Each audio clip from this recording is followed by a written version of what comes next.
Hello, my name is Zachary Johnson, and today I'll be discussing Ithacan rent. I'm a third-year student with a Bachelor of Science in Civil Engineering.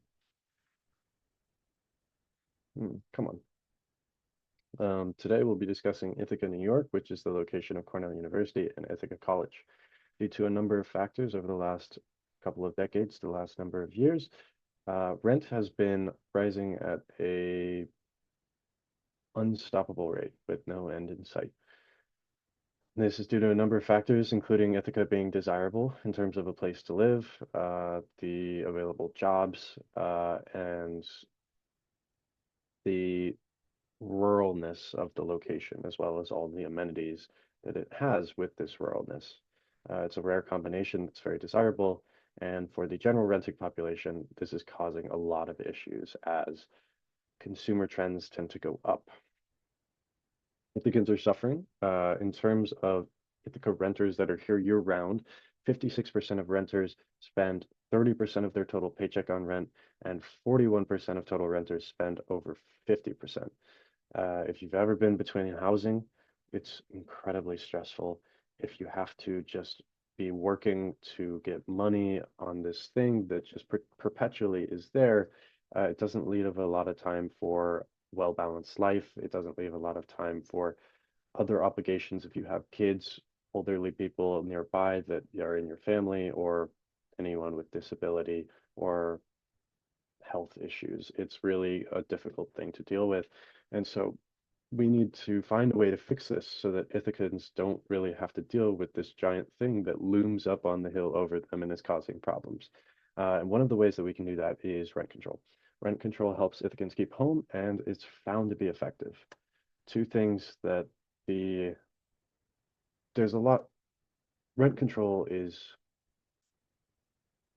controversial, to say the least.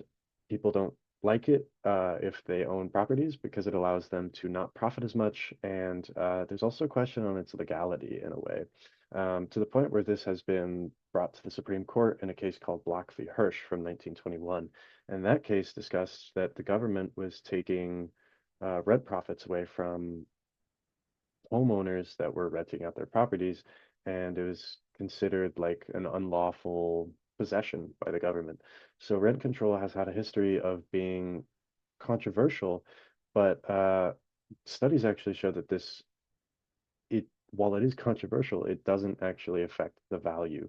The government will reimburse beyond the amount that they've taken away or set as the rent control.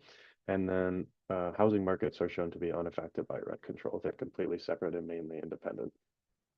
So now that we know that rent control works, we really need to talk about which type of rent control is best for Ithaca. And I think this is going to be housing choice vouchers, as they subsidize costs over 30% of the paycheck for the renter. And they also allow the renter to choose where to live in a complicated process that we won't really get into today. But the housing choice vouchers are very complicated, and there's going to be a lot of challenges to go ahead with this, but it's really important that we do this for Ithacans because they're getting priced out of their homes and moved out to the country where it doesn't get any easier for them. So landlords, there's a lot of them in Ithaca because we're a double college town. They provide the highest resistance to rent stabilization policies. We've seen this with interest groups. There was a study on interest groups in Khomeini back in 1980 that showed that California rent control measures were stunted by industry lobbying to local governments. And then also we can see in a more modern day that this issue still persists as Cuomo versus Mamdani as the New York City mayoral race is mainly focused on rent control versus not rent control because it's a big issue in New York City at the moment. So on top of that, Ithaca faces insanely higher scrutiny. Cornell has been taken aim at by the executive branch, and Ithaca's policies as a whole are also in the eyes of being progressive during an era of dismantling DEI and many other types of green policies.